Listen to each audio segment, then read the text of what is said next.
Place to be Nation Wrestling. Welcome to the big episode number 50 of NWA Crock and Roll. Yes, this is your host, Sean Kidd, and a little bit of a different episode tonight. We do not have the full crew here, but what I would like to say is I would like to thank Dr. G, Colum, and Scott for carrying the last few episodes as they closed out May, and then kind of went into, we did a rewatch year of going back, I believe it was 1984 that we did, so really appreciate them holding over the last 3 episodes while I've been kind of busy with life.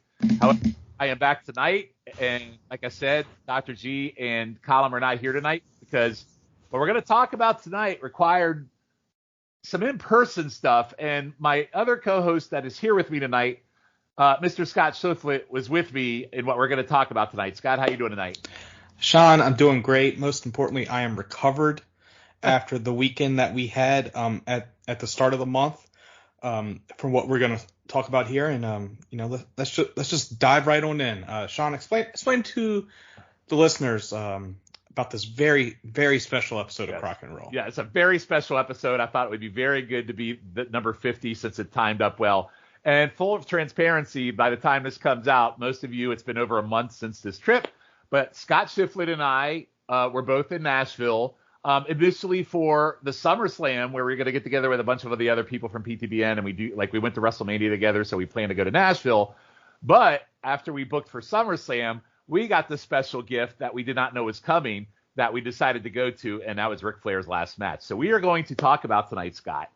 We're going to cover kind of off, the Nashville weekend, so there's a lot to cover there. So, we had Friday, we had GCW. Saturday, we had SummerSlam. Sunday, we had Ric Flair's last match. But in between all that, we also had Starrcast. We had a lot of bars, a lot of drinking, a lot of things going on. So I thought it'd be kind of cool to kind of just walk through everything and kind of share that with everybody tonight. What do you think? Yeah, I think it's a great idea because, we went to WrestleMania, full disclosure. We went to WrestleMania weekend as well. And I don't know if it's recency bias. No, I think they're pretty even because I enjoyed WrestleMania a whole lot more than SummerSlam, and that weighs it a lot. But SummerSlam still was a hell of a weekend, from the like you said, the GCW show to Starrcast and everything. But I can't wait to dive in. We're going to hit these days in order, Friday through Sunday, and we're off and running. Yeah, so again, we were both in Dallas. I enjoyed Dallas, but for me, I feel like Nashville, we'll get to that at the end. I mean, you live in Nashville, so you can add some context into some of this. So that made it easy. You live there, which is great.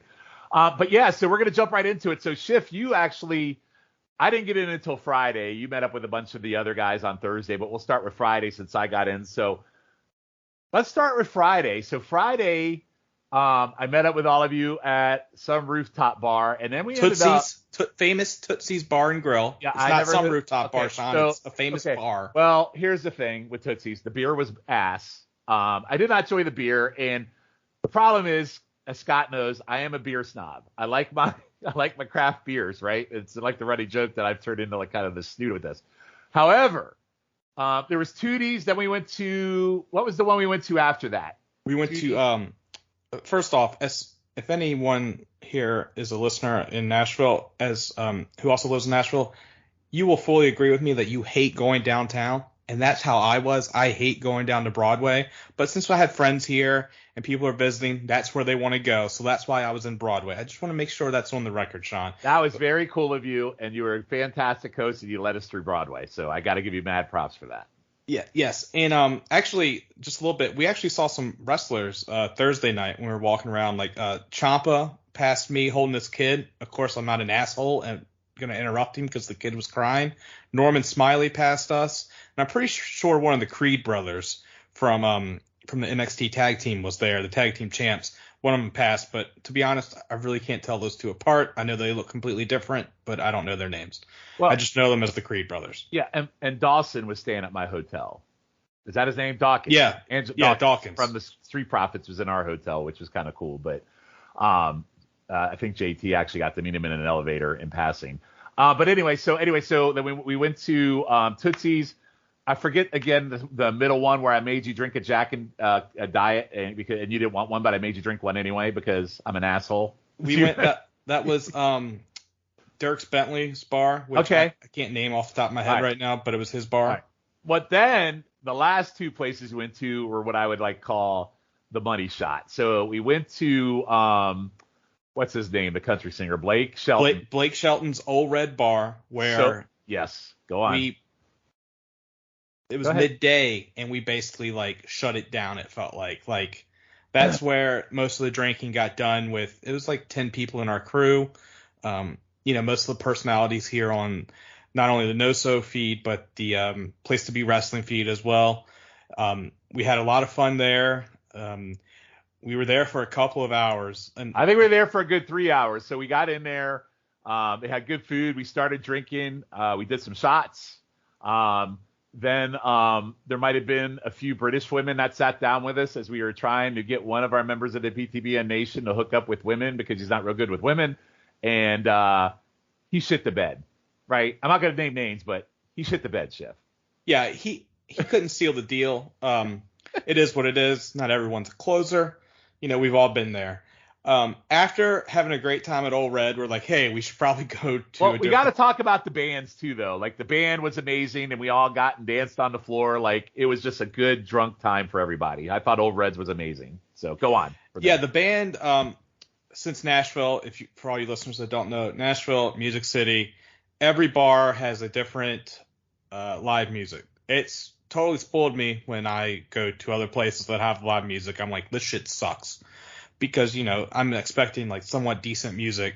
Had some great music. We were listening. They were doing the Venmo gimmick where you Venmo them $20 and you request a song.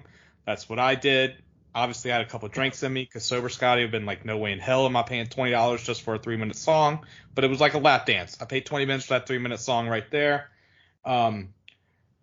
It's just a great time. We all had a good time. All get together because like we communicate on this podcast and everything, but we've only seen each other in person like a handful of times at most. Well, you and I have only seen each other twice in person at this point. Yeah, twice, and it's just both been great times. And it's just it's like a family coming together, basically. And it's really awesome. Like we all had a great time. Like I can't put into words. Like if there's an event coming up and you want to reach out to one of us to like, get a beer or something, just hit us up on our socials. We're all very inviting with it. But no, we had a good time with it. And then we went to Wannabes, which is a karaoke bar.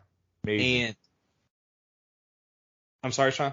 It was an amazing bar. Yeah, an amazing karaoke bar. And because we were like one of the few people in there, I think for every one other person that wasn't in our group that sang a song, we sang 3 songs apiece. I know there's someone has a bunch of videos of us singing like all these different songs. We were there from about 4:30 to about 8 o'clock at night. That's my wife Lynn came and met everyone because she had to meet all the people that I'm like a podcast with and talk to about. We had a good time with that. Me and her actually dipped out and got food while everyone else went back to the hotel to like. Yes, I dipped out to go shower and to sober up a little bit because we had a long night ahead of us. Little did we all know, Sean, that I barely me and my wife got dinner at Acme Feed and See, but we just got nachos because I was like, I don't want anything too heavy because, like Sean said, we have another show we have a legit wrestling show that night at 10:30. It was GCW, which if you haven't been able to attend GCW live, if it's in your town, go do it. It's an amazing show. My only negative I have with it is that it started at 10:30. The show almost went to 2 o'clock in the morning. It was so here's the deal. So one of the things I love, this will be my second GCW show. I think yours too. Yes, that we've been to. And what I love about GCW is literally you're in it. Like you go in and you buy these standing room only tickets, but they have these random chairs where they have open seats, but most of them are reserved. But you get these random 3 or 4 seats that are there. So what we do is we go grab the seats and we put them up in the front row, and we all stay in the front row. So the last 2 times, it's just like a really cool. Like if you're a wrestling fan, GCW is so cool because you're like in it and you're in the action there, and the wrestlers are behind a curtain and they all come out and watch. Like for me, I got to meet one of my favorite wrestlers, Speedball, and I got a picture with Speedball, which is cool. But not only that, they get into it. Like there is there was this one match where it's a great photo of they fight into the audience, and there's a lot of the PTBN guys in it, and one of them actually bled underneath one of the seats. The other one for me was a Joey Janela versus Psycho Clown match where they fought in my row, and they ran right by me, and there's this really great picture of me reacting to it. They just get into the thick of it, and you're in it, and you're in the front row, and you really like you're a part of the show. I mean, even to the point of where Conrad came out and they did this whole thing with Nick Gage, which was freaking awesome. Like, I can't say enough about GCW. I've become a fan, but I think I've become a fan because I feel like it's almost like the people's wrestling where you really become a part of it. It's ridiculously freaking violent. So if you're old school and like violence, you got that. If you like lucha wrestling, it's in that, the lucha match. And I'll talk about the other one, a Flairs show, because the lucha stole the weekend this weekend, but the lucha match there was freaking unbelievable. But Scott, GCW is just amazing.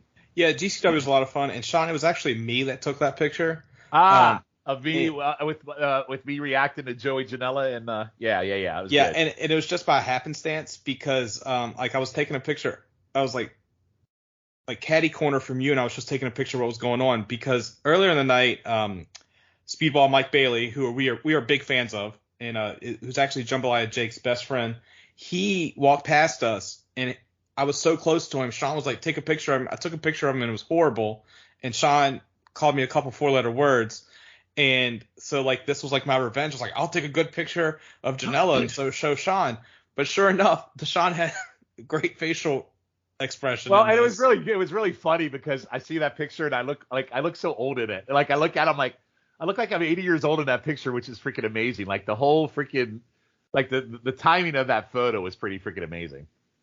And like you said, Shawn, those matches were so much fun. Like just the whole thing was like somehow we caught like a second wind as a group because I was looking around at us when like we all showed up there and because we were all hungover. We were like hungover and we were all in bad shape. We were tired. Yeah. Like I literally like I had my wife stop at the gas station just so I can grab a Red Bull to drink at 9:00 at night just so I can be like, I hope I can make it to these next couple of hours. And we, like everyone's standing in line, like we're all like, people are just like sitting down, like their heads are on each other's shoulders. Just like, I'm like, oh my God, no one's going to make it. But they had food here at GCW, which I'm shocked because I don't really remember them having it in Dallas. Pretzel. I had pretzel. We were able to get pretzels, like hot dog and everything. Got like a drink. And we were revitalized. It helped that the matches were good for the most part. There was one match I didn't really like, which was, I'm not throwing any shade. It might have been just because I was dying. I was tired. It was the Masha Slamovich match versus Kevin Blackwood. Oh, yeah, and that was so like all of us were like, oh my God, where's the main event? Because the main event was Moxley versus Christian. Yeah. And we were all like, oh, that should be good. And then what's funny about that match is I feel like Blake just got like. He got squashed that whole match. Like, I thought he might have had a chance of winning him, and Moxley just kind of kicked his ass. Yeah, Moxley beat his ass, and that was my second favorite match of the night. And I think I agree that our favorite match of the night was the 6-man tag team match. Holy shit, that was nice. Black Taurus, Gringo Loco, and Jack Cartwheel defeated ASF, Commander, and Laredo Kid. That match felt like it could have ended Commander has become my new favorite wrestler because at the Flair show he pulled some crazy shit too. I mean, yeah. Commander's awesome.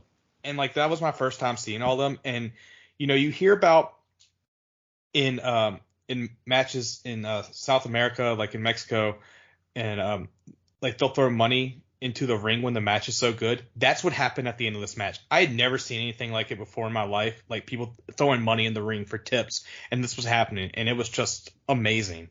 And it was my match of the weekend until Sunday. Yes. Which I go back and forth. What's that? But we're getting ahead of ourselves right now. Yes, but that did not end until 2:00 in the morning. Well, we haven't talked about one of the underrated favorite parts of that. So there is there's this big guy. Would you say he's about 400 pounds, Schiff, easily? Yes. So I mean, I'm a big guy too, so I'm not one to but he's a big guy. And he's very immobile. And I was sitting on the front row, and he was sitting 2 rows behind me. And, I mean, he had this very Southern accent. So Alex Zane, Nick Wayne, anytime there was somebody with the last Ain, he'd be like, Nick Wayne or Alex Zane. And then every time, and he got very annoying to the point. And every time new wrestlers would come out, He would get out of his seat. He would shuffle his big ass up to the front and push everybody aside. And literally, he would always have his ass right in my face, like every time. And he was very annoying. And not only that, though, like when the Mexican contingent would come out, he became, I would Very say, borderline, insensitive, where, he'd say, taco, guacamole, taco, like this, your typical, like, redneck, I don't know, your redneck stigma of how you would treat someone from an international nature. When you think of negative wrestling fans connotation, that is what you're going to pop into your brain. And it's very upsetting that it was even like that. But we had a lot of good fun making fun of him. Yes. And we did it. I would do it during the show. Like, I would be like, well, and I would make sure he heard me. I don't know if he did, but it was funny because everybody was laughing their ass off. And we continued to do that through the weekend with Roman Reigns. And we do it with everybody. So it was great. But yeah, he was annoying. There was another guy who was sitting down, like, we're literally right in the, like, walkway. And he would yell at everybody that would get in his way because he was pissed off and he shouldn't even been sitting where he was at. So, definitely some old turds at the GCW show. And another talk about is the three-way title match, which was Los Macios, which is Sequel Play and Medeo Estremo. I'm butchering names. When they defeated Bussy, Alley Catch, which I became a fan that weekend for obvious reasons, and Effie. And the second Gear Crew, which Mance Warner, who had a hell of a weekend, and Matthew Justice, which if you've never seen Matthew Justice before, he looks like the love child of Roman Reigns and Seth Rollins. It's the only way I can describe it. Yes. So GCW was great. So we all went home. So the reason why Schiff and I were getting agitated is because Schiff and I had an early morning the next morning. So we literally drank all day, went to GCW, got done around 2. I think I went to bed by 3. We had an early wake-up call because Schiff and I had to go to Starrcast. And the reason why we're going to Starrcast is because Schiff and I had a photo op with the 4 Horsemen. And so that was like the big thing for me and Scott is getting the photo with the Horsemen. We were excited. It was great. And so we get there. And first off, it's very disorganized. We wait in a line. Then we got told we got to go to wait in another line and get our bracelets and go back in the line for the Horsemen. So we get in the line for the Horsemen.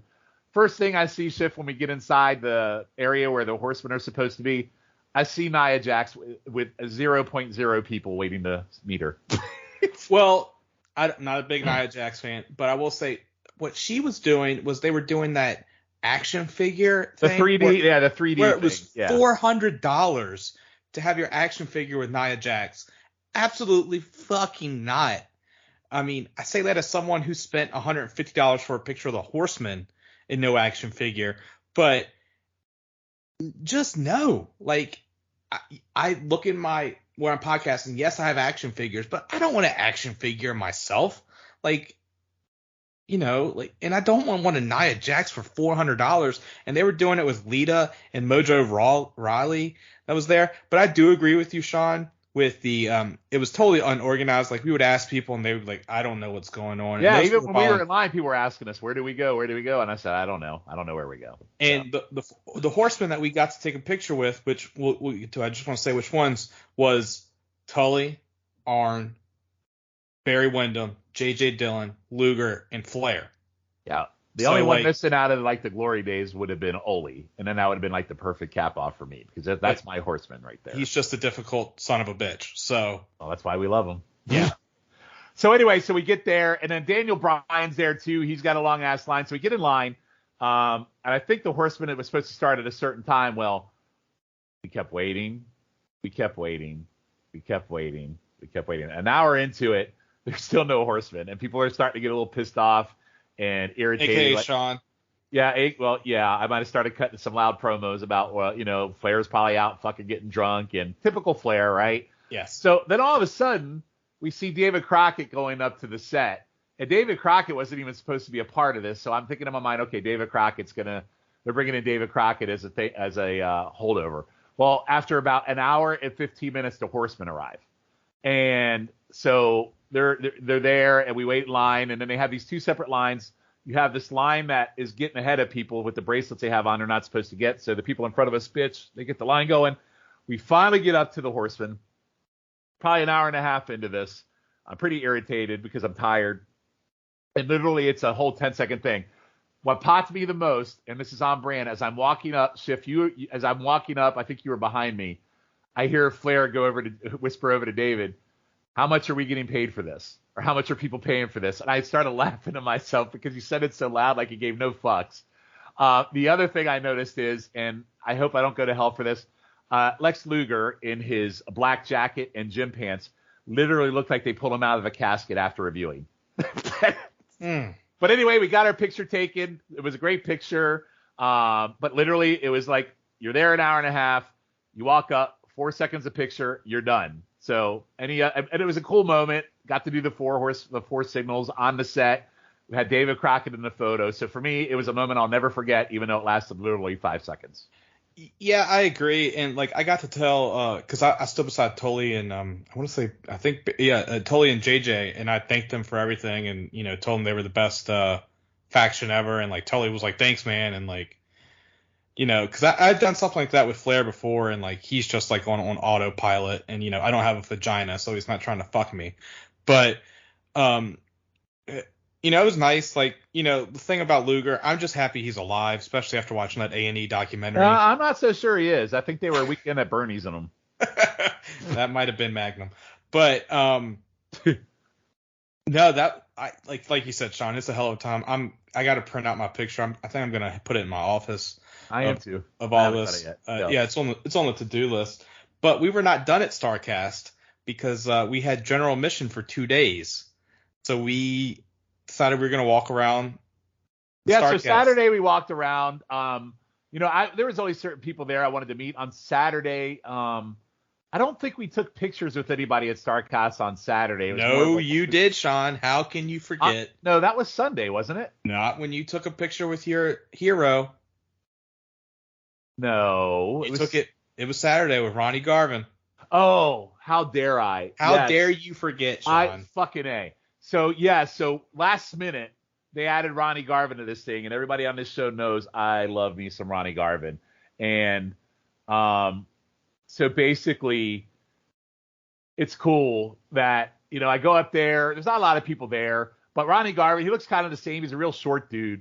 And I go up, I get his picture. He stands up, he shakes my hand. He goes, "You got a firm fist?" And I said, "Well, not as strong as yours."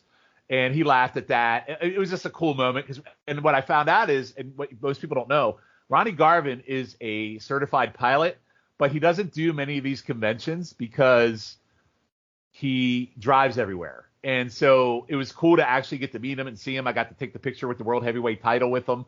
I probably held it in my hand as long as he did as champion, but it was still a cool moment. And I'll have another funny Ronnie Garvin story when we get to Sunday that I'll share about Schiff. But yeah.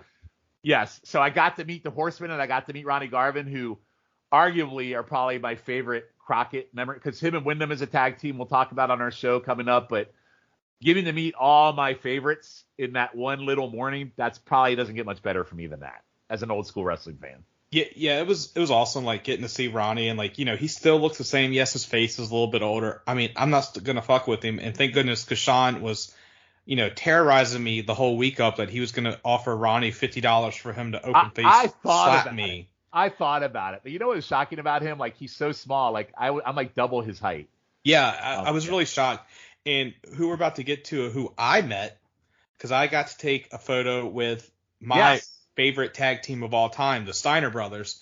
And I'm only 5'11", and I was taller than Rick and Scott, because I have the photographic evidence to prove it. And, I got to take a picture with them. They were both super nice. I thanked them for everything. I made Rick laugh because I was like, my favorite thing to do on YouTube is go watch you beat the hell out of some jobbers.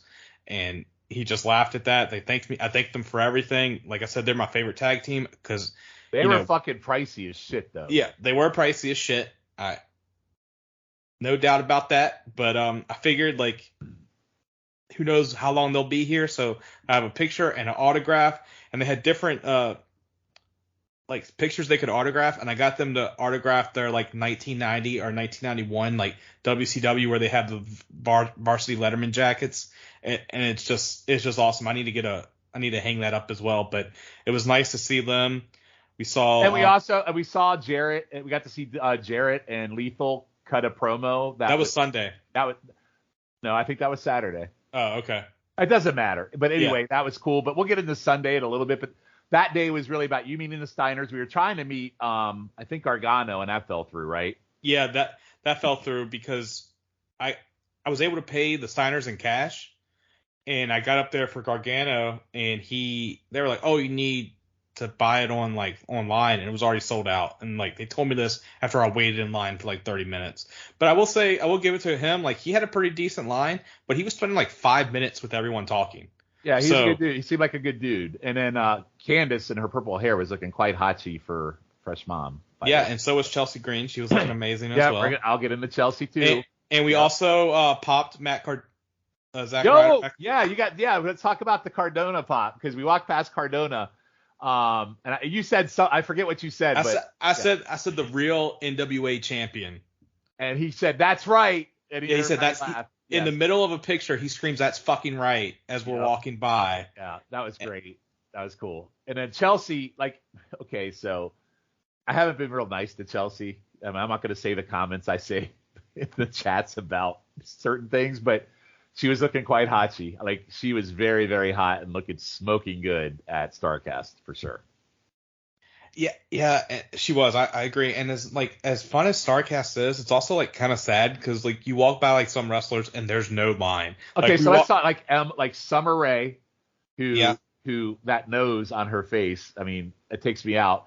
Tennille Dashwood had nobody either, and she was kind of cunty because people said hello to her and she kind of blew them off. So I mean, there's others too. Go ahead, Scott. Davey Boy Smith Jr. had no one. Oh yeah, that was sad. He looked like he'd rather be anywhere else. Yeah, he had nobody. Like even Smart Mark Sterling had people, and like he had no one. I mean, it's probably on brand. He is with the NWA, and I think they've only sold 6 seats to their pay-per-view that will have aired by the time people hear this. Yeah, it's don't even get me started on that with their great value Fantastics and great value. It's a whole nother subject. So, but no, that Starrcast was fun. Also, like kind of sobering, like that scene in The Wrestler where they're trying to sell, like Greg Valentine and him are trying to sell like these old ass VHS. What about Bully Ray? That was the one that popped me. Bully Ray had nobody at his table, like nobody. It was fantastic. Yeah, it makes me wonder, and he was under the Starrcast banner, so it makes me wonder if like that's gonna be the next Conrad ECW pod. In his leather coat. Yeah. In his black leather coat in 90 degrees. Yeah, it was extremely hot. Motherfucking Bully Ray. Oh, Bully Ray. All right, so we get to Starrcast. The rest of the day, I think you and I went back and took naps. Then we met up with the group at, what was the name of the place we did our meetup before SummerSlam? It was the Corner Pub. Corner Pub, really cool place. They were playing wrestling music. And that's one of the things we do on these trips is we always have a meetup place that we find. And this one was really, really good. The food was great. We drank again. They played the music. The service was great. The food was great. So just bad shout out to the Corner Grill. I think they did a really good job with us, Scott. Yeah, we had a great time. We got some food in us because it was going to be a long. And I made you do Jack. I made all my children, Jake, Logan, and you all do Jacks with me. Yeah, more Jack Daniels. Was it a shot or was it an actual drink? No, we did a Jack and Mellow Yellow. Yes, Jack and Mellow Yellow drink. And I usually drink Jack and Mountain Dew. They didn't have it, so we did Jack and Mellow Yellow, and I thought it was pretty damn good. Yeah, it was pretty good. And so we had those, and then we made the walk because for those of you that don't know, downtown Nashville, Broadway, they have this thing called the pedestrian bridge, and you walk over the pedestrian bridge, and there's Nissan Stadium. So we did that walk, and then a long walk, very hot, uphill, which if 8 months ago I probably would have died, but since I've been on this diet journey, it wasn't as hard. What was the hardest part was I didn't realize it was walking up all the fucking flights that you had to get up to get to your seat at stadium. That was brutal. Yeah, we were sitting in the 300s for the stadium. It was hotter than shit out there, great guys. Seats. We had really great seats. Yeah, like we could see straight down. Like we were like center row of like the 300, and we could just look down and see like the match, like everything that happened.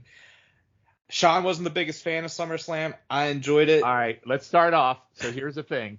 So this is the first Vince era pay-per-view. Now, I guess some people would say it's the first Vince era. Probably what I would say it's the first. Everything that was booked on this show was booked through Vince, so it was really Triple H managing a Vince show, right? So to be fair, let's be fair here, because Hunter didn't really officially take over till the next night. But I I didn't enjoy it. The first match was great. I was all pumped up because Bianca and then Becky, and then they had the returns. And I know the returns definitely had to do with Hunter, but you had Dakota, you had Iro Shirai or whatever her name is, and then you had Bailey all come out, and the crowd went fucking nuts. And then unfortunately Becky got injured, but you had Becky do that face turn. That first match was great. That whole closing angle was great. And then from there, for me, the show just went to fucking shit. I actually call this show Butt Slam because this show was butt. And I know I use butt a lot in our secret chats, but I really hated SummerSlam. Like even up to the Street Profits and the Usos, they always have bangers. Their match sucked.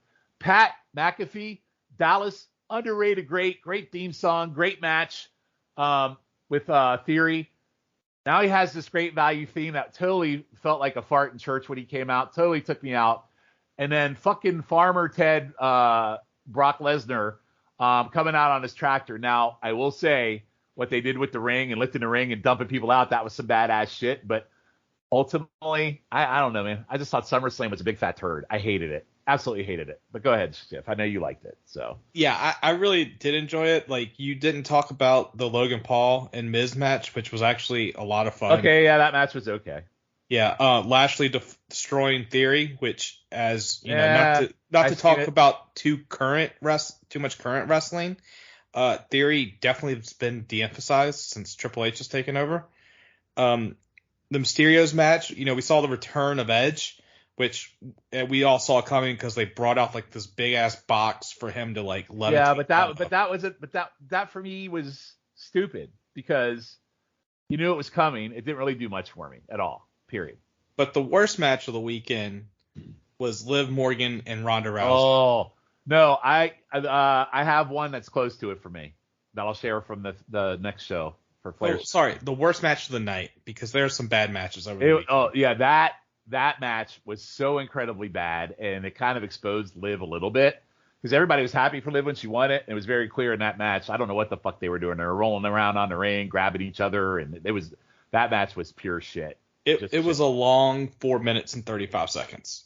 Yeah. So, all right. Anything else on SummerSlam? No, just, it was I enjoyed it. Plus I love like live wrestling live wrestling in a stadium. DCW was a better show for me. I could see that more than I did SummerSlam. I could see that. And again, it's probably because it was kind of like the feel of you're in it. I do enjoy big stadium shows, but I enjoyed WrestleMania a lot more than I did SummerSlam as far as the event. So I know we're about to get ahead to Sunday, but do you think that because we saw like they opened the show with the big surprise, I just expected the surprises to keep coming. Yeah, I think they pre-ejaculated. Yeah, so I wonder if that was like a little bit of it as well. It could have been because I was disappointed from that point on because at that point you had that big surprise and you're waiting and waiting and waiting for the next one, right? Yeah. Like, I mean, I think the only thing they could have done, and this is always what we did. We did this in Dallas too. Is like, oh, The Rock's going to come out. The Rock's going to come out. If they had brought The Rock out, it probably would have made SummerSlam the best it could have been based. And I probably would have had a totally different opinion. But people, here's the reality. Do we really need Rock versus Roman? Is anybody really dying to see that? I mean, I'll watch it and I'll be happy about it, but is anyone absolutely dying to see Rock versus Roman at WrestleMania this year? I mean, a little bit. Okay. Because I want it, but also want to see Cody win the title, which is weird. Yeah, I would be more a fan of Cody versus. Again, we don't talk current day wrestling on here, but so then, so Schiff went home with his wife. We walked out, and it was me and Eric and my buddy Kyle. Kyle, come on, Schiff, you gotta laugh at that. Killing me. Anyway, Kyle. Oh, I'm sorry, Keith. So we got an Uber. We were waiting for an Uber. It was taking forever. So his taxi pulls up. Hey, you guys need a ride? I'm like, yes. Holy shit, Schiff. It was the death ride that if you loved like freaking fast cars, Fast and Furious, that dude ran every red light, cut around every corner, hit almost every pedestrian, and probably made it from like in 5 minutes from the stadium back to our hotel. And I feared for my life when I got out of it. It was exhilarating, yet the scariest fucking ride I've ever had in my life. He He didn't give a shit. He ran every fucking light and almost hit like 20 people. It was crazy. That's the way sometimes you have to do it. And it's funny, while you were having that ride, I was trying to get out of a parking garage where a guy was having a meltdown because he didn't know how to use the ticket, like the ticketing system. Like he put the ticket in the wrong way, and he would like freak out. And like of course it's the car like right in front of me as I'm trying to leave, and I'm seeing him like smacking his car. So I'm like, all right, let me go check out. So I go like, and he's like, I'm like, hey, what's going on? And the guy like, gives me like a smart ass answer. I was like, I thought it was his credit card not working. I was like, dude, I will pay for you just so you can leave. Gives me a smart ass answer. So I turn around and say, all right, you won't be an asshole. You can figure it out on your own. And just like turned around and like walked back to my car, like, and then walked to another car and was like, the dude just can't figure it out. So then he had to call, the like security to come help him. They get him out. Shawn, I go do my ticket. Immediately works. So it was all user error on this guy, and he like was freaking out for like 15 minutes, like smacking his car and everything. In all honesty, that probably would be me too in that situation. How old was he? Was he an old guy? Yeah, and he had his kids in the car. Yeah, it's pretty on brand. Us old people don't like it when stuff doesn't work, and we get very, very angry. But it's just funny him smacking his car. Like that just gave me so much joy. Yeah, that's funny. All right, so let's get to Sunday. So most of the PTBN crew went home Saturday night. So the only ones that were remaining were me, you, Jambalaya Jake, and my buddy Keith. And so, we got brunch Sunday morning with Logan. Oh, fuck. How did I forget? I'm so sorry. So we were going to go to Starrcast again. But before then, Logan was departed in the morning, so we went to brunch. Oh, by the way, the other thing I didn't bring up about Nashville was a lot of bachelorettes, a lot of women. Yes. A lot of drunk women. And so we went to this breakfast place. What was the name of that place for brunch we went to? Nashville Jam Company. So anyway, really cool place. Kind of like, I forget what I had. It was some kind of, I think it was pork belly biscuit or something. It was fantastic. The food was amazing. It's outside. You sit at picnic tables and you see all the hungover bachelorettes show up with their sunglasses on. That was quite fun. And watching my two sons drink their chocolate milk. Yeah, I mean, that's my go-to all the time. Like, I'll straight up order chocolate milk, and I'm like, I don't care. You may think I'm 8, but I just want the chocolate milk. And, like, we had a nice brunch. We said goodbye to Logan. And then I drove everyone to Starrcast, and that's where Jake got to walk around Starrcast and do some great people watching. And that's where you met two of your current day heroes. So I got to meet my past heroes. So I got to meet two of my current day favorites. I got to take a picture with Josh Alexander, who's the Impact Wrestling champion. And he let me hold his belt, which was awesome. And then I also got to take a picture with my favorite female wrestler of today, Deonna Purrazzo. So that was very cool for me. You didn't take a picture with anybody that day, right? No, I didn't. And I think you're forgetting one other person you took a free picture with. Well, I'm getting to that. I was going to get into that. I was asking if you had anybody. So then. No, not that day. So then I went and took a free picture. I went up to the table, and Baby Doll was there, and I got a picture with Baby Doll. Now, also while we were there, we actually met a couple guys that had listened to our podcast before. So that was kind of cool, too, because I had the NWA Crock and Roll shirt on at Starrcast. So that was cool. So here's some highlights. So here's a couple of highlights. So Schiff had to go do number 2. I believe it's number 2, right, Schiff? Yeah, my stomach had turned on me after breakfast and chocolate milk, breakfast and a whole weekend of drinks and eating like shit. And the drinking wasn't done yet, by the way. So anyway, Schiff goes to the bathroom, and lo and behold, not far behind Schiff, Ron Garvin goes in, and they're gone like a long time. Like literally, I think he was in there for 10 minutes with you, and Jake and I are standing outside like, oh, you know, Jake, oh, hands of stone. He's like making jokes about you and the hands of stone in there.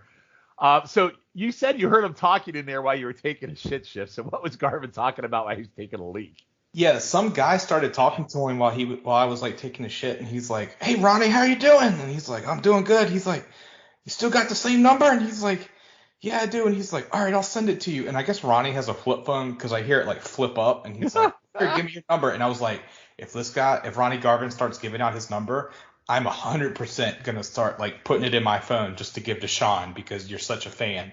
And sadly, I think he just gave it to the guy.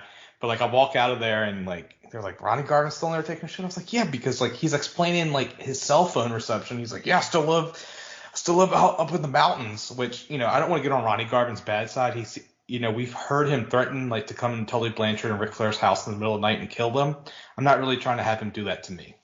Yeah, so that was cool. And so then, right after that, we see Ricky Morton coming out after a hot tag taking a shit. So, and what was Jake's line cracked me up and goes, oh, look at wrestlers trying to be normal people and we're making fun of them. I thought that was great because you're like, hey, look, Ricky Morton's taking a shit and so is Ron Garvin. And Jake's like, yeah, normal people do that. That kind of popped me a little bit. That was funny. Yes, so I can say I've taken a shit with Ronnie Garvin and Ricky Morton. Correct. The hot tag. Ricky Robert Gibson was not in the corner like that famous story. Yeah, he made the comment. Ricky Morton made the hot tag to the shitter. That was the funny part. So anyway, so it was kind of a cool. We saw other wrestlers, and it was cool. I mean, Starrcast. It's a lot like WrestleCon if you've been to WrestleCon, but it's kind of like literally you could walk through Starrcade and be done in like, Starrcast to be done in like 30 minutes, right? It's literally like in and out. So Starrcast was cool. Conrad did a good job putting all that together, and that was nice. So then we go to what was the place of we went to go drink beer? What was the name of that? Bon Elrod's. But before we get to that, we spoke to Hal Haney, who does some art. Oh yes, not Hal Haney. I can't think of the name right now, but I have a couple of his art pieces on my wall, personally, of like wrestling with comic book inspired. Yes.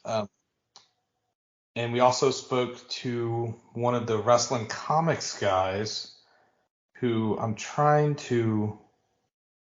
Well, they were cool, and I bought a pretty cool picture, a painting, almost drawing of the Horseman at the Crockett desk, which was pretty badass too. Yeah, they have so much like cool stuff, and like you're a big comic books fan, like, you know, it's just not just like old wrestlers and current day wrestlers. It's also so basically they take comic book covers and put wrestlers into their theme or shows based on famous comic covers, which was pretty freaking awesome.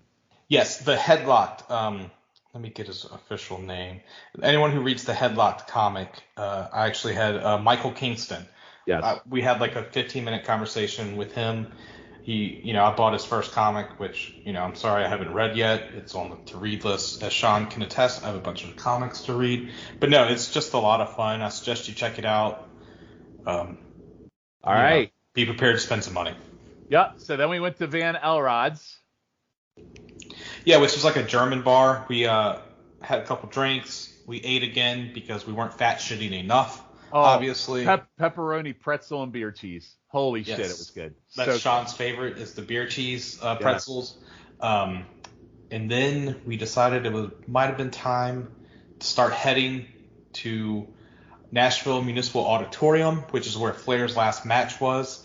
And this is also where Steamboat and Flair had their match in 1989, where WCW used to run the Starrcades, where TNA Impact ran those shows after Huntsville and before they went to the fairgrounds. So, you know, we got some wrestling history there. It's also kind of a rundown auditorium, if we're going to be completely honest. The new one now is Bridgestone.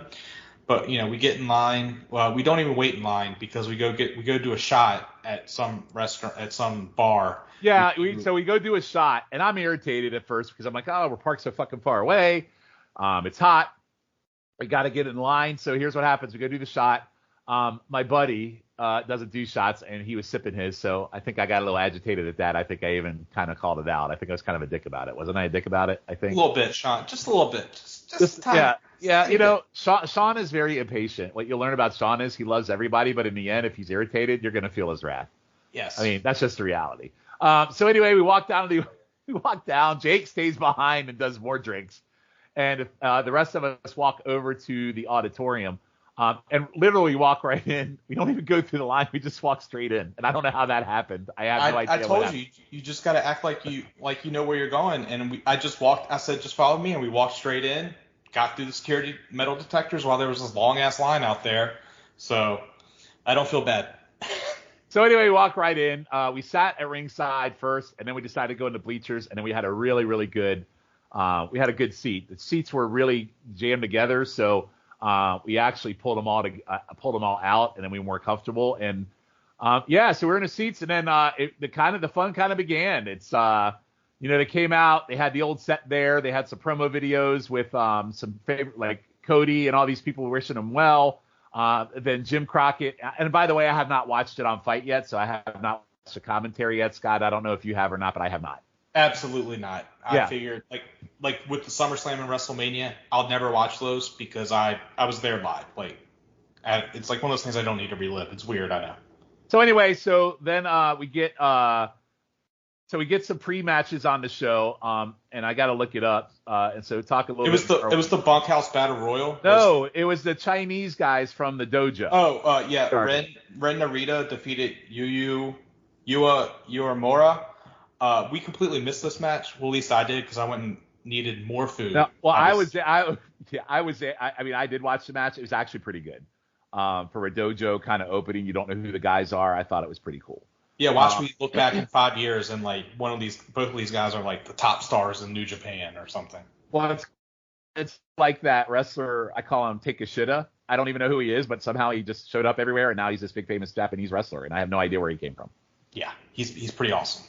Yeah, so then you get the pre-show battle royal, which Bully Ray is in it, and it's like you're all pissed off because you feel like, man, they're gonna book fucking Bully Ray. By the way, before that we had the Frank the Clown shit with the Samoan Jacob. What's his name? Yeah, Jacob Fatu came out and beat his ass. Yeah, so that was pretty cool. But then Mance Warner won the Backhouse Battle Royal because GCW invaded, and what they did at the GCW show is Nick Cage came out and cut a fucking awesome promo on a very weirdly dressed Conrad wearing some very ugly shoes. And cut a promo, said, we're going to take over and we're going to show up at the show. And then Conrad kind of back to the back, kind of sauntering like that guy that said Wayne because he was about as big as that guy. But yeah, so that was kind of cool. And so when Mance Warner goes to accept the belt buckle and they're all on stage, would you like to say what happened for you? Because you had another really cool moment with Nick Gage. Yes. So as anyone who listens to GCW, you know MDK all fucking day. And they were walking up there, and I screamed out. It was like 30 feet away. I screamed out MDK and Nick Gage, who after that weekend, I would probably run through a wall for him because he's just so weirdly charismatic, especially after that promo with Conrad. Conrad. Yes. He screamed back at me all fucking day. Me, Jake, and Shawn lost our minds with that happening. As like there was like two couples in front of us doing like a double date, had no idea how we're all screaming MDK all fucking day like we're lunatics because they had no idea who GCW was because we kept screaming GC Dub. Well, we kept yelling Nick fucking Gage, and we were going crazy. It was great. And then so when he said all fucking day, it popped us, and then my buddy Keith's just sitting at the end because he had no idea what just happened. So that was pretty on brand because he didn't really know. He doesn't know GCW, right? He was at GCW with us. He enjoyed it, but he doesn't really know. Like, it's funny how quickly you pick up on GCW once you've been to two shows. You totally get into it. It's like a cold almost. It makes me feel like this is what ECW felt like in the mid-90s. Yes, and I think that's why we're all latching onto it is because, for me, I'm an old school ECW guy, but this one, GCW, I get it. It's like the 2022 ECW. It really has that vibe, and Mance Warner eliminating Bully Ray popped the whole arena. I think Mance Warner might got one of the biggest pops of the whole freaking night, actually. He really did, and it started the show off with like great optimism for me personally. Like hot. It was a hot opening in that battle royal with Mance Warner, and the fact that we had just seen him Friday night and he won it, I think that made it for you, me, and Jake. And by the way, this whole time Jake keeps going and getting jacks and keeps trying to fill me up with alcohol because when we went to Tampa a few years ago for Dallas, I might have been a big cause of Jake having some issues because I filled him up with a lot of beer and a lot of alcohol. So he's trying to get me back. Unfortunately, he failed because I could handle my alcohol. I don't know. It sort of worked a little bit. Okay. It might have made me have a good time and maybe had some shit takes on things I enjoyed way more than I should have if I were sober, by the way. All right. So our next match was the Motor City Machine Guns versus the Wolves. Not a terrible match. Not a great match. The Wolves to me are kind of outdated, especially I can't really get into Eddie Edwards because he's kind of a shell of himself, and he's kind of looks like he's injected himself with some helium. And the fact that he's going to be main eventing Bound for Glory against Josh Alexander to me is kind of a letdown too. But I thought Davey looked really good, and the Machine Guns always look good. So the match was okay. I didn't think I'd probably give it maybe 2.75 to 3, but I think it could have been better. Yeah, I agree. And it was also like this is going to sound fucked up, but once the show started proper, everyone was just like, all right, let's just roll through these matches. I want to see Flair possibly die. Well, not me, because I had some I wanted to see. So we'll continue on in that. Then we had Killer Cross, who surprisingly showed up on Raw literally a week after this event. Yeah, SmackDown 5 days later. Yeah, SmackDown 5 days later, taking on Davey Boy Smith Jr., who was all alone at the Starrcast table, and this match sucked. Yeah, it was pretty bad. A 5-minute match, but it felt like 30. Yeah, like they should have just been like two big horses hitting each other with their man meat, but I don't know. I've never been a big Davey Boy Smith Jr. fan. Okay, in all fairness, he is one of the NWA World Tag Team Champions with Douglas Williams, who is awesome. The Chaos Theory Suplex, you know that, right? He's very old, but they are a pretty good tag team when they tag team together. Unfortunately, they're in the NWA, and being the NWA World Tag Team Champion today means a shit. Yes. So the next match was Jonathan Gresham against Alan Angels. Take a shitta. Nick Wayne! Nick Wayne! And, of course, me, you, and Jake were doing the wagging the whole time. I bet if you actually went and listened to the commentary and watched the show live, I bet you could hear us. I wouldn't be surprised. But Jonathan Gresham wins here. And what was one thing I didn't mention about Starrcast, we also saw Jordan Grace, who I didn't take my picture with, but we also saw Jonathan Gresham, and this was right after he had lost the Ring of Honor title, and I saw him talking to some fans about, the rumor was he was going to quit wrestling, leave wrestling for a while, and I actually heard him talking to some fans at Starrcast. Well, I got to make some decisions. I don't know what I'm going to do with my life, so I think that's legit. He was really telling them, I really don't fucking know what I'm going to do at this point. Yeah, he seems like, I don't know him personally. I wonder if he just lost his passion after, just everything that's been going on. Tony Khan took a big fat shit on him. So yeah. Anyway, and he's got a lot of heat. He quit Twitter because of all the hype comments. So wrestling fans, don't be dicks. Just don't be dicks. It's okay to have fun and make fun, but don't go on their Twitter and say you suck when you're short, because he's actually a really fucking good wrestler. Also, just not only wrestling fans, just don't be a dick. Well, I'm a dick general. sometimes, and sometimes it's justified. But not to random people on Twitter.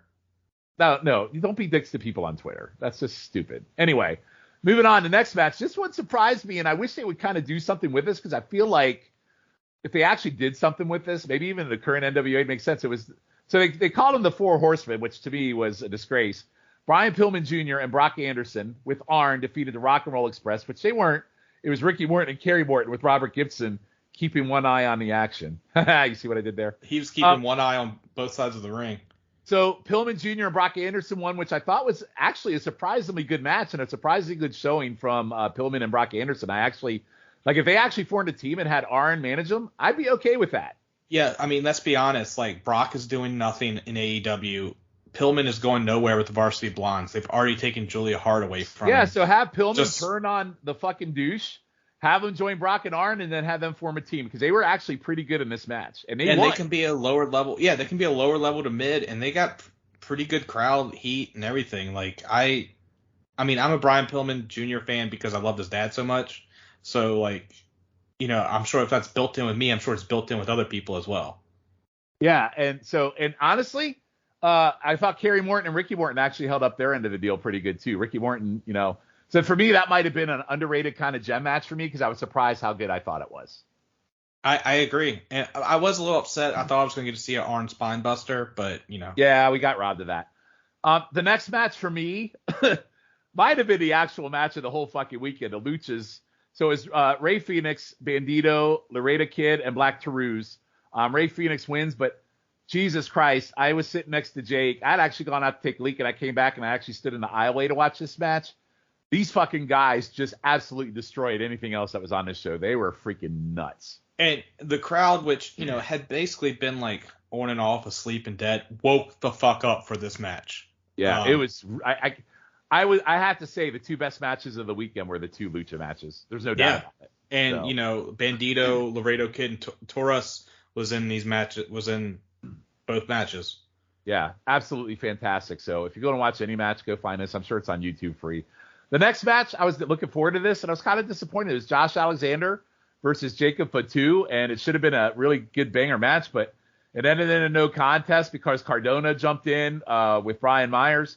And then we did get a nice little moment there with DDP and a diamond cutter on Cardona. So that was kind of cool, but the ending sucked. The match was actually starting to pick up when it ended, so I was a little disappointed how quickly it just kind of fell flat for me. Yeah, it felt like we were finally getting going, and then but it makes sense from a political thing. You had MLW, even though they're barely above NWA, they're actually getting ready to do a partnership. They actually have an MLW title match on the next NWA pay-per-view, so I think they're going to start working together. Well, there you go. Two 6 and 7 wrestling promotion in the United States combining to make 6.5. So there you go. Yep. So then the next match was the Briscoes, who, we like the Briscoes. We saw them in Dallas. Them boys were great. Unfortunately, they were taking on the Von Erichs, Marshall and Ross, and this match was complete butt. Just fucking terrible. The Von Erichs were awful. Awful. Yeah, it should have been a squash, and it went a whole lot longer than it was. But I will say, I said it actually was kind of a squash, but it was a bad match. Really. Yeah, it was bad. And I know the Von Erichs are in MLW, so there you go. And I will say, the crowd, it was electric all night, but we were about to hit its fever pitch. All right, so the next match. Nope, this is a late letdown match. All right, so for me, this is probably my biggest disappointment of the whole entire weekend. So you know how I feel about my Deonna Purrazzo. Yes. She's my honey. Jordynne Grace, I'm a fan of. I like Jordynne Grace.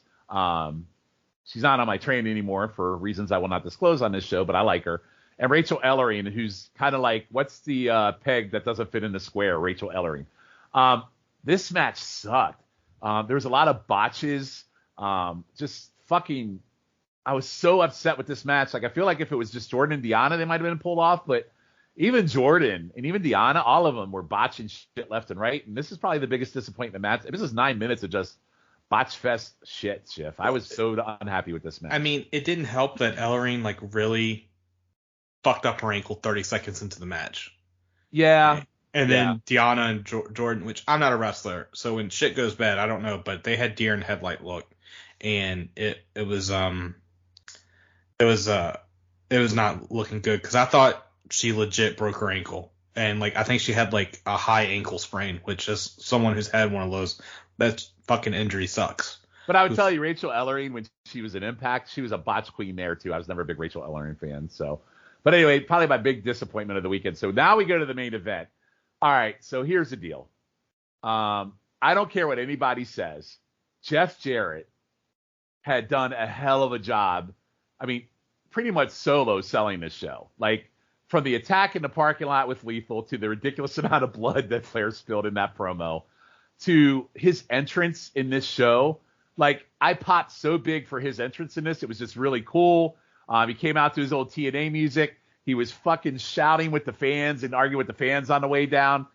I don't care what anybody says about Jeff Jarrett, because we all agree Jeff Jarrett is shit overall, but you got to admit, he was all in on what he was doing with this on his way to the ring, and he fucking popped the crowd. And I don't think you can deny that Jeff Jarrett was over in Nashville, Scott. Oh, he was way over. He was way over in Nashville. He was the babyface, in my opinion, if you watch the lead up to the match. Which I forgot to mention at Starrcast. He had a huge long line, and I asked people what the line are for, and they go Jeff Jarrett, and I said, "Oh, I'm sorry," and I walked away. And then he screamed, "Ain't he great?" I said, "Ain't he great?" and I walked away. That was a dick. That was a dick move. So anyway, I think you agree. His entrance was pretty freaking 5-star. Oh yeah, he was fighting with people, and the one guy was had to be physically restrained by security, which was Doug Dillinger, which I probably could have got around. I forgot about mentioning him. Doug Dillinger looked like he was Death on Wheels 2, just standing there. It's hey, he's our security guard, but he really didn't do much because GCW got by him. He didn't really do anything. It was pretty bad. He was pretty bad. So, but anyway, so then we get to and you know what's interesting?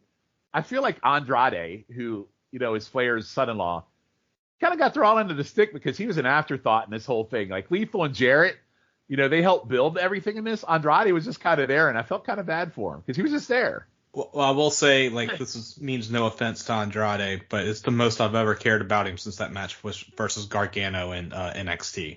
And he didn't really do much to make us care about him in this either. So then Flair comes out. Flair comes out in his robe. He's got the WCW World Title on, and then he takes the robe off, and he's wearing. Was it you who made the Purple Rain comment? Someone made a Purple Rain. Was it you? I think it was Jake. All right, so he's got this purple shirt on, obviously to cover his body, and on the back it says Nature Boy. And when he goes up to stand, he is right in front of us on the ring apron. And I mean, the picture I took of him, he looks 90 years old. His hair is balding. His legs aren't even there anymore. It's mainly varicose veins with a foot. He looked really old. Now, what I will say is, you go into this match thinking, okay, Flair's going to go in and he's going to do Flair stuff. I honestly got to give Flair some credit. He did some stuff. Did he look great doing it all? No, but it's about what you expected. What I did not expect was this match to go to 27 minutes. I did expect Flair to bleed all over the place, which he did. I did not expect him to fake a heart attack, which felt very stupid to do. And if you listen to Conrad's pod, oh, sorry, I got Raw on the background and when Trish just came on, by the way. Anyways, still looking good. Now I'm distracted. God damn it. No, anyway, I'm going from Flair old man to Trish. So anyway, long story short, he does Flair things. Undertaker comes out for this match and is watching the match, and he stays for the whole entire show. Jarrett actually gets into a fight with Megan, Conrad's wife, at ringside. Listen, I don't care what you say. The match is not great. I was reading some reviews. I saw one review gave this match 3.5 stars, and I laughed my ass off. For sheer pure entertainment value, for the fact that you had Bret Hart, Undertaker, Mick Foley at ringside, and at the end, which popped me, you find out he goes to a strip club and Ric Flair passes out like Elvis on the toilet. I mean, what more could have you wanted out of a Flair last match, Jeff? What more could have we got? I mean, we were all expecting it. I mean, he didn't have to do the thing where he acted like he had a heart attack. But. And by the way, you also found out he passed out twice during the match as well. Yeah. But it was a hell of an experience to see live. I feel bad for the people that bought it on pay-per-view because it probably wasn't that great, but just the atmosphere, like the crowd was legit as well. I guess because it was like such a small, like the auditorium's like kind of big, but it's like mid-size. So like seeing everyone lose their mind for him coming out, like he had them eating in the palm of their hand like it was 1986.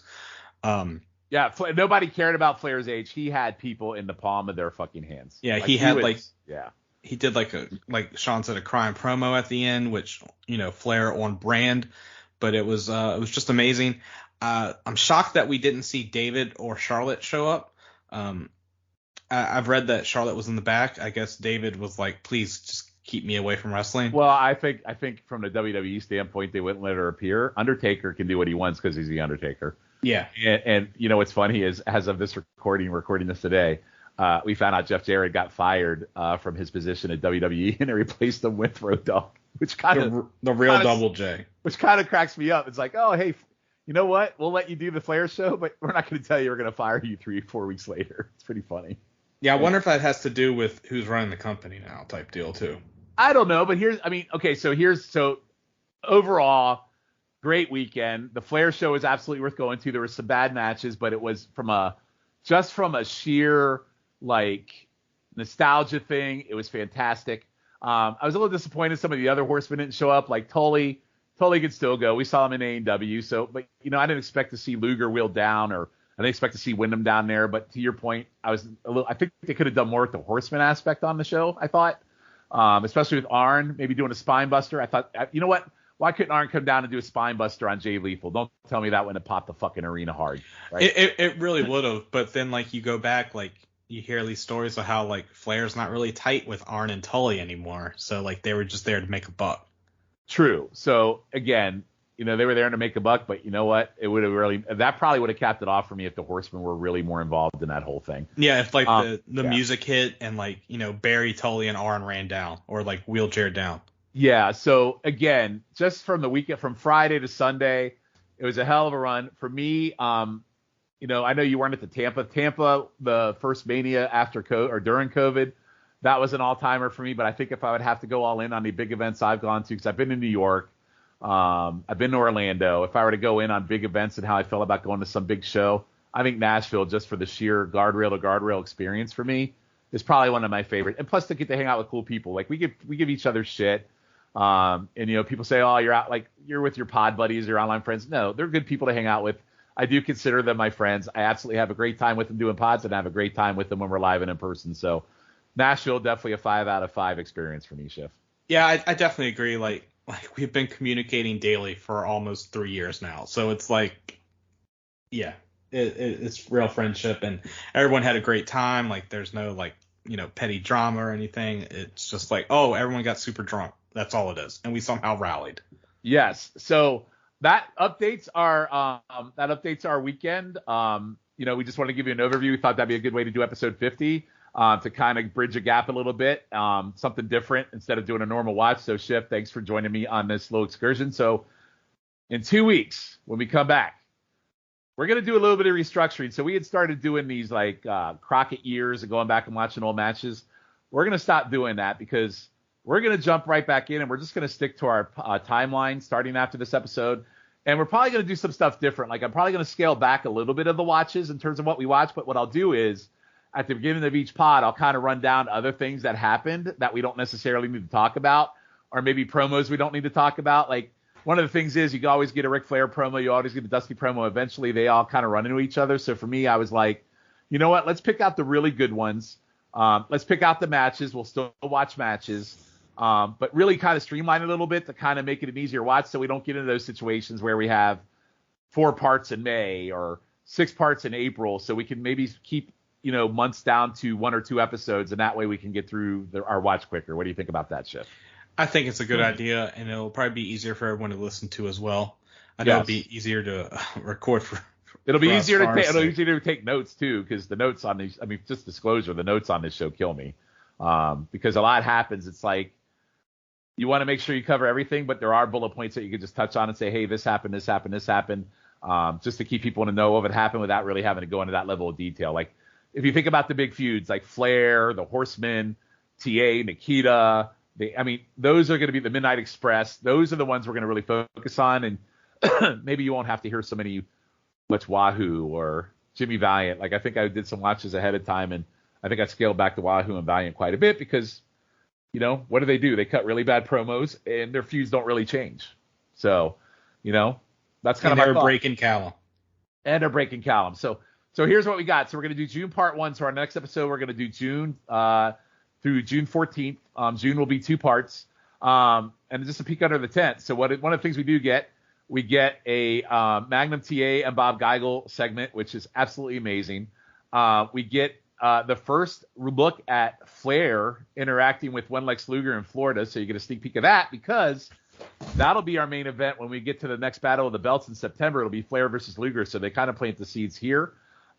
We get the debut of the Warlord Schiff. Did you know the Warlord was in the NWA 86? Can't say I did. Well, he was on Powers of Pain, right? Yes. There's that later. Yes. And by the way, he's managed by Baby Doll. So we'll talk about that.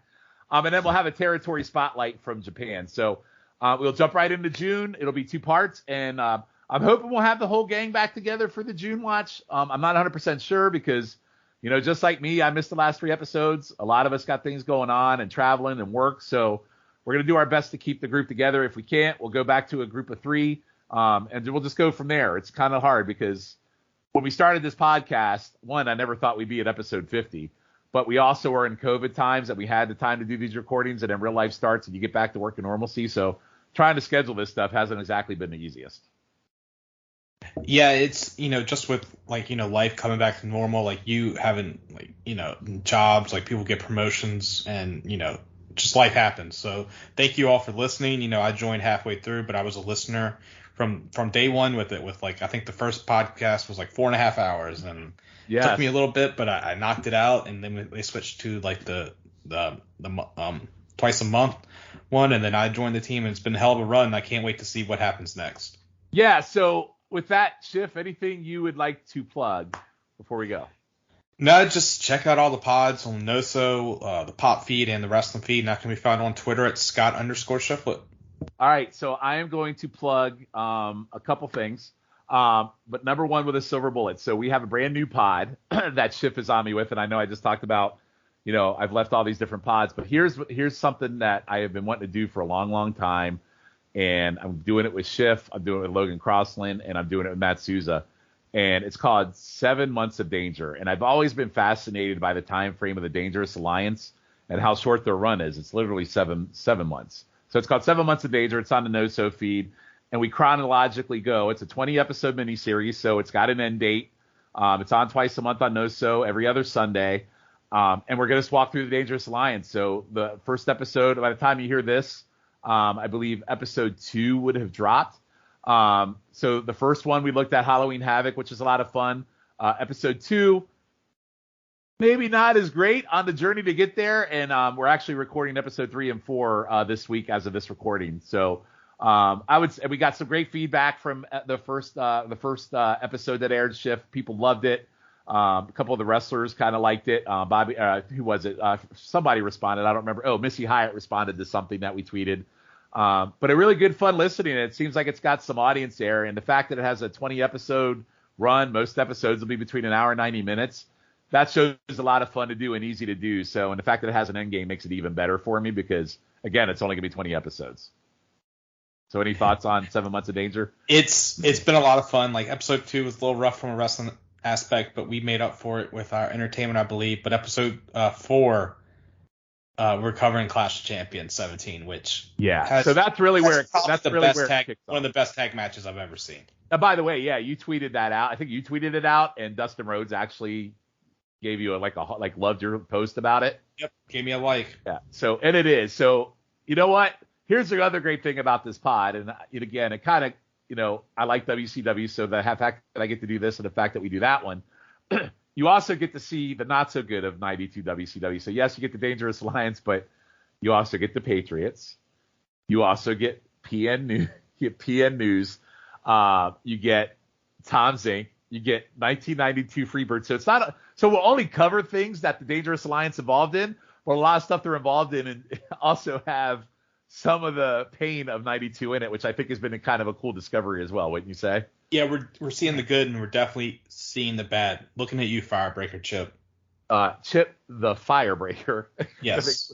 And also listened to learn that Logan Crossland was not a big Medusa fan, which I think was my first episode self-discovery of shock that he was not a Medusa fan. That was interesting. I thought everybody liked it. Very upsetting. So, all right. So, and then the other thing is the other main pod. Before I was a mark, where I go back and watch matches prior to my wrestling fandom. So those are this and those two are my main ones. I will be dropping in on Highway to the Impact Zone. That should have aired by the time you hear this. So at least I will have made my, that's probably like once a quarter appearance on that. So I'd love to be on it more often, but I try to jump on these pods the best I can. YouTube Roulette, which is also a favorite I've missed too. So unfortunately for those pods, I think it'll be a timing thing. And when I can drop in, I certainly not going to be a regular. It's probably like special guest star at this point, like Heather Locklear on Melrose Place. Yes, special guest star Heather Locklear. Special guest star Shawn Kidd. That's right. Anyway, Schiff, so thanks for joining me. I enjoyed Nashville. We might have another show that we're going to here in the next few months, so we'll see if that pans out. But definitely was a fun time. I love these wrestling weekends. I think we should do more recaps because one of the things I discovered is we go on these trips, but not many people recap. It's kind of like stayed in. The only reason why we probably did this show is because one, we're in episode 50, and two, it was Flair. So anyway, Great time. Go out of your way to kind of check out some of the stuff. I mean, I did watch some of the panels as well. The Horseman panel I watched. You're not going to hear anything you haven't heard already. And that's the thing about Starrcast. If you get the panels, chances are you've heard the stories 100 times. You just get to watch them talk about it. So will we do another Starrcast again? I don't know.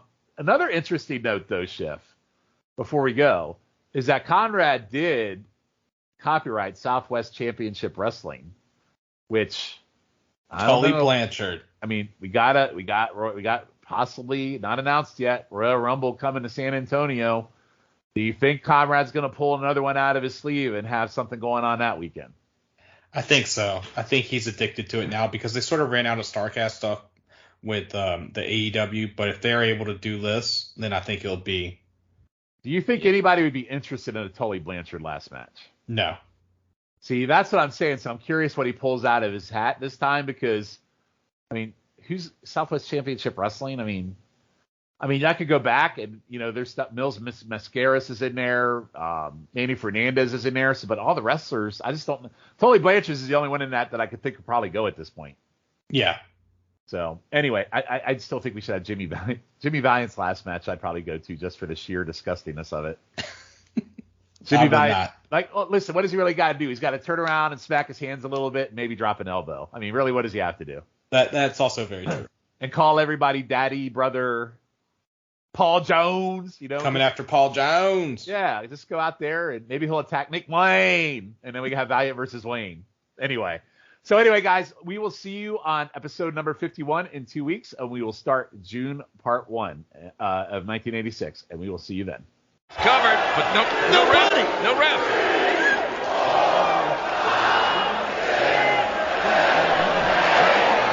Oh my God, David! He's got the guitar. Told you wasn't going to try to play a song. Absolutely. When he came to the ring with it, you knew damn well what was going on. Oh yes. He wants Jay Lethal to pick up Flair, and he is going to end this for good.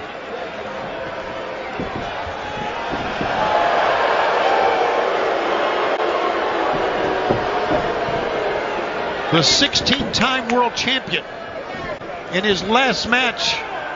It cannot end this way, folks. Please. No. Come on, the greatest of all time. Do something. Andrade is there. Jay Lethal gets whacked. Jeff Jarrett is out. What? Somebody threw him in. Did Conrad Thompson throw him knuckles? No, he wouldn't do that. Yes, he was. Conrad stood up. What? Son-in-law and son-in-law together. Come on, Rick. Come on. Helping their father-in-law. Get it. Second up. Let's go. Those brass knots came from Conrad. Oh, God. Come on, Rick. Okay. Rick is up. Family. As they say, blood is thicker. You know what? Boom! Yes! But no referee! The dirtiest player in the game, Andrade, is trying to get Mike Chioda. Chioda's down. I need another ref. Come on. Well, hell, let's get somebody out there. Get a referee. Come on. Don't stand there. It's Dave. It's Super Dave. All right, Dave, come on. Dave Miller. The figure four is on. 1, 2, 3. Yes! Ladies and gentlemen, your winners, Andrade and the Nature Boy.